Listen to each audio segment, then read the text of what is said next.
फिलहाल हमारे साथ में एसोसिएट एडिटर ऐश्वर्य प्रधान लाइव जुड़ गए हैं। ऐश्वर्य, सूची सामने आ चुकी है, 62 नाम इसमें शामिल है, किस तरह से देखते हैं आप?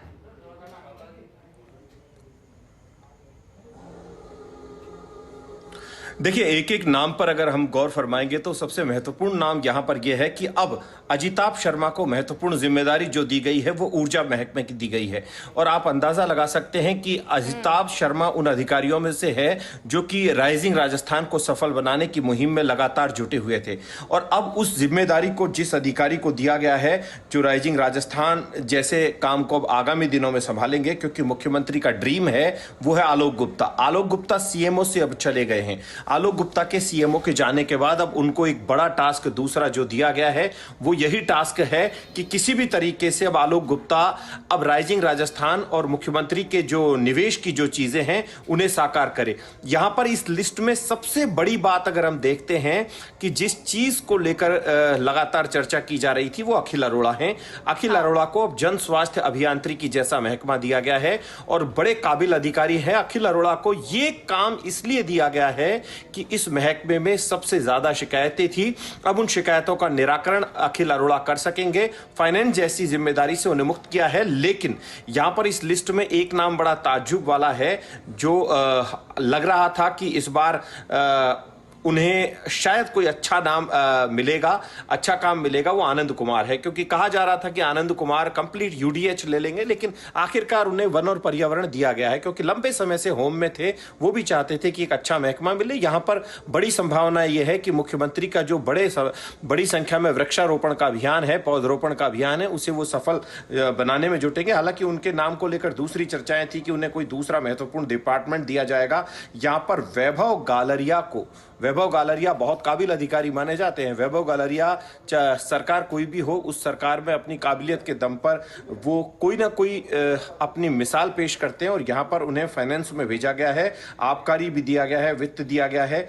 और यहाँ सुबीर कुमार को आयुर्वेद महकमे में भेज दिया गया है, खाद्य नागरिक आपूर्ति महकमे से। भवानी सिंह देथा जो है, यहाँ भवानी सिंह देथा को खाद्य नागरिक आपूर्ति में भेजा गया है। और दूसरा यहाँ पर रवि कुमार सुरपुर जो अब जयपुर आ गए हैं। रवि कुमार सुरपुर को बाहर भेज दिया गया था, अब आखिरकार जयपुर बुलाया गया है। यहां कुछ नाम ऐसे हैं जो चौंकाने वाले हैं। मैं पहले कहता रहा हूं कि कुछ नाम ऐसे थे जो चौंकाएंगे, क्योंकि अखिल अरोड़ा के नाम को लेकर थोड़ा सा संशय था। लोगों को लग रहा था कि फाइनेंस जो है वो बेहतरीन तरीके से संभाल रहे हैं, तो अब आखिरकार अखिल अरोड़ा को जाना पड़ा है। लेकिन इस लिस्ट को अगर गहराई से देखते हैं तो इस लिस्ट में मुख्यमंत्री भजनलाल शर्मा की ये लिस्ट मानी जाएगी प्योरली। और मुख्यमंत्री को लेकर कई तरीके की बातें कही जाती रही थी कि दिल्ली से लिस्ट आएगी क्या, दिल्ली से मोहर लगेगी क्या, क्योंकि विपक्ष के जो लोग हैं वो इस तरीके की चर्चा अवश्य करते हैं। लेकिन ये लिस्ट जो है ये ऐसा माना जा रहा है कंप्लीटली मुख्यमंत्री ने इस पर पूरा होमवर्क किया है। कल जब वो जैसलमेर से लौटे थे तो जैसलमेर से लौटने के बाद उन्होंने किसी को मिलने का वक्त नहीं दिया था, सीधे अपने रूम में गए और लगातार उन लिस्ट को लेकर मंथन करते रहे। फिर मुख्यमंत्री आज का जो दिन मुख्यमंत्री ने बिताया वो इसी काम में बिताया कि किसी भी तरीके से आज लिस्ट को जारी किया जाए। और बहुप्रतीक्षित लिस्ट थी जिसे यहां पर निकाला गया है और ये लिस्ट का लंबे समय से इंतजार चल रहा था। एक और नाम है रामोतार मीणा जो झुंझुनू कलेक्टर से अब उन्हें थोड़ा सा दूसरी जगह भेज दिया गया है, विभागीय जांच जैसी जगह पर भेज दिया गया है। ये थोड़ा सा समझ से परे है। ऐसे ही इसमें कई और नाम भी है, जैसे रवि कुमार सुरपुर अब जयपुर आ गए। रवि जैन स्वायत्त शासन विभाग में रवि जैन को भेजा गया है। पर्यटन महकमे में वो थे, उनका भी कहा जा रहा है कि मन यहां नहीं लग रहा था। यहां पर कुछ अधिकारियों को यथावत रखा गया है, जैसे यहां पर इस लिस्ट में ऐसा कहा जा रहा था कि फाइनेंस में प्रवीण गुप्ता आ सकते हैं, लेकिन प्रवीण गुप्ता पर मुख्यमंत्री को विश्वास है कि वो पीडब्ल्यूडी महकमे को लगातार संभालते रहें और उस विश्वास पर वो खरा भी उतरेंगे। और यहां पर गृह महकमे की जिम्मेदारी भास्कर सावंत को दी गई है। भास्कर सावंत भी बहुत काबिल अधिकारी है और उसी तरीके के अधिकारी हैं जैसे आनंद कुमार हैं। आनंद कुमार के अंदाज से ही वो काम करते हैं और बड़े लो प्रोफाइल हैं। संदीप वर्मा को अतिरिक्त मुख्य सचिव कौशल और उद्यमिता और रोजगार विभाग दिया गया है। ये जो महकमा है इन्हें राज्य भंडारण निगम से थोड़ा अच्छा महकमा इस बार दे दिया गया है। संदीप वर्मा पहले जब सरकार आई थी तो संदीप वर्मा पीडब्ल्यूडी महकमा जो है वो संभाल रहे थे।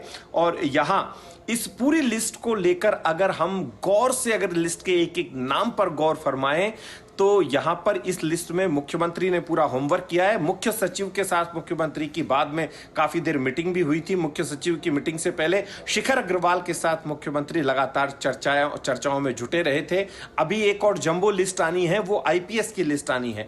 आईपीएस की लिस्ट को लेकर भी मुख्यमंत्री का बड़ा होमवर्क है और आईपीएस में तो कई नाम चौंकाएंगे। यहां पर नेहा गिरी को आजीविका परियोजनाएं एवं स्टेट स्वयं सहायता समूह में भेजा गया है। ऐसा माना जा रहा था कि नेहा गिरी और भारती दीक्षित ये दोनों मेडिकल एंड हेल्थ से जाएंगी। एक किस्सा याद आता है, जिस दिन मुख्यमंत्री का आरआईसी में कार्यक्रम था तो संभवतः ऐसा कहा गया कि मुख्यमंत्री के स्वागत में जो अधिकारी आए उनमें गायत्री राठौड़ थी और एक और अधिकारी थी, महिला अधिकारी, और कुछ इकबाल खान थे। कुछ अधिकारी आए थे, सीएस भी उस कार्यक्रम में थे और उस दौरान चर्चाओं में था बॉडी लैंग्वेज से, क्योंकि संभवतः दो अधिकारी थी, ये दोनों ही अधिकारी शायद गेट पर नहीं थी, ऐसी चर्चाएं थी उस दिन। तो ऐसा कहा भी जा रहा था कि मीटिंग्स को लेकर भी जैसे गायत्री राठौड़ हैं उनके साथ भी इनकी नहीं बन रही थी, इन दोनों अधिकारियों की, ऐसा चर्चाओं में लगातार रहता था। तो इन दोनों अधिकारियों को भेजा गया है। एक और बड़ी बात यह है कि आरुषि मलिक जो है उन्हें राज्य भंडारण निगम में भेज दिया गया है। आरुषि मलिक को भी लंबे समय से थोड़ा सा इंतजार था और अच्छी पोस्ट को लेकर हालांकि इंतजार था, लेकिन ये भी भंडारण निगम भी ठीक पोस्ट मानी जा सकती है। यहां पर राजेश यादव को पर्यटन विभाग दिया गया है, कला साहित्य संस्कृति के साथ। राजेश और जवाहर कला केंद्र का महानिदेशक भी उन्हें बनाया गया है और राजेश यादव भी बड़े काबिल अधिकारी है, लेकिन लग रहा था राजेश यादव को और दूसरी जगह मिलेगी। टीना सोनी लंबे समय बाद आई है। टीना सोनी को भरतपुर का संभागीय आयुक्त बनाया गया है। टीना सोनी दिल्ली रही थी लंबे समय तक। उसके अलावा यहां पर जो नीचे के नामों में जाते हैं तो रुक्मणी रियार को अब पर्यटन विभाग का आयुक्त बना दिया गया है, जो जयपुर नगर निगम में थी। जयपुर नगर निगम में इन दिनों बहुत काम है।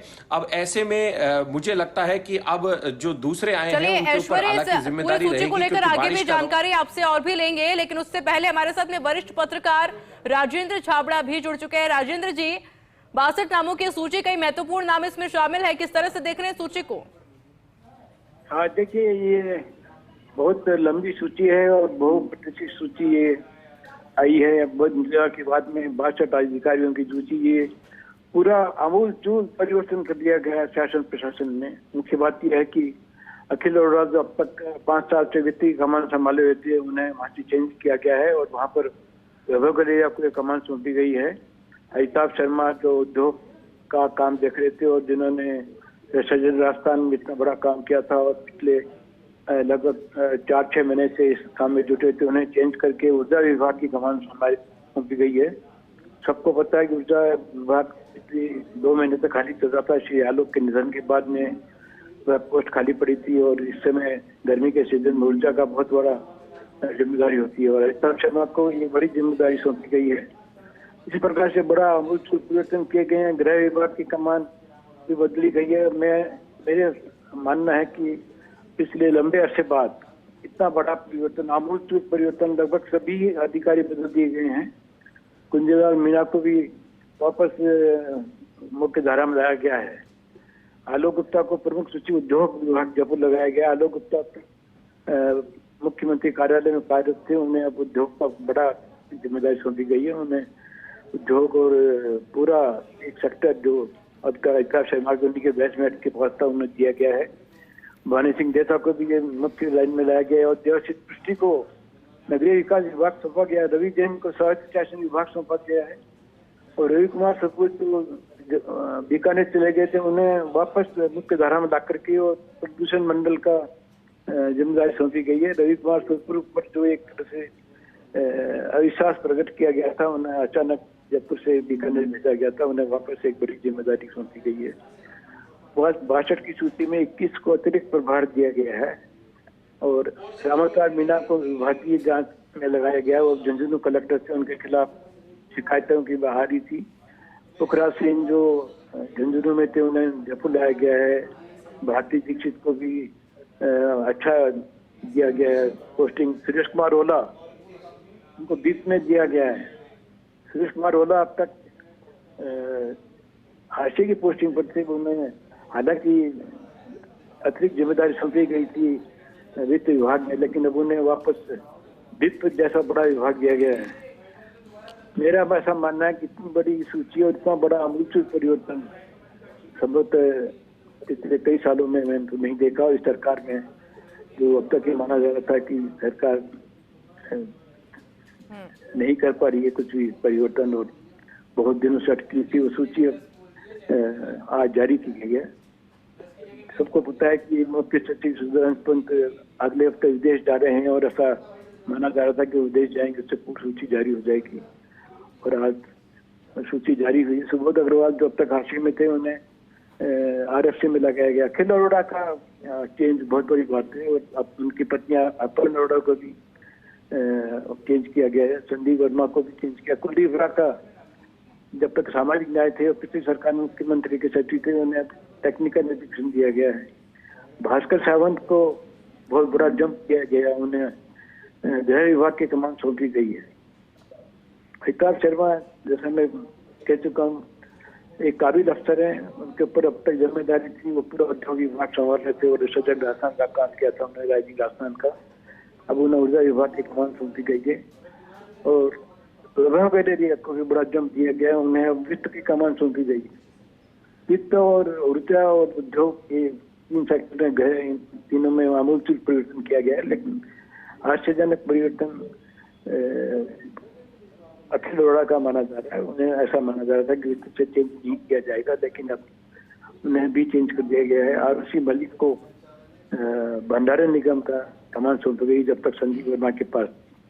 प्रदेश में इतना बड़ा प्रशासनिक फेरबदल बहुत महत्वपूर्ण बात है, और इसमें पूरा झकझोर कर रख दिया गया है। 62 अफसरों का तबादला जिसमें सभी सीनियर जो है लगभग पूरा शासन प्रशासन बदल दिया गया है। और मुख्यमंत्री भजनलाल ने जो ये कहना चाहिए हिम्मत दिखाई है इतना बड़ा परिवर्तन करने की, हालांकि देर हुई है लेकिन इतना बड़ा परिवर्तन करके उन्होंने अपना इकबाल कायम किया और बता दिया है कि मुख्यमंत्री निर्णय लेते हैं, और जब निर्णय लेते हैं तो बड़ा निर्णय लेते हैं, और ऐसा निर्णय लेते हैं तो सबको झकझोर कर रख दिया है। ये एक बड़ा फेरबदल माना जाता है। प्रशासन में पूरा आमूलचूल परिवर्तन हो गया है। जी चलिए राजेंद्र जी, बहुत बहुत शुक्रिया आपका जुड़ने के लिए और इस ब्रीफिंग के लिए।